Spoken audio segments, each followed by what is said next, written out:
বগুড়া সদর থানার 12টি মামলার এজাহার নামেও এর মধ্যে হত্যা মামলা প্রায় 9টি হত্যা মামলার আসামি সাবেক উপজেলা চেয়ারম্যান এবং বগুড়া সদর উপজেলা আওয়ামী লীগের সভাপতি শফিকুল সাহেবকে এবং তার স্ত্রীকে আমরা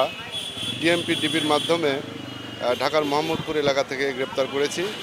এবং রাত্রেই সকালবেলা তাদেরকে টেক ওভার করে কিছুক্ষণ আগে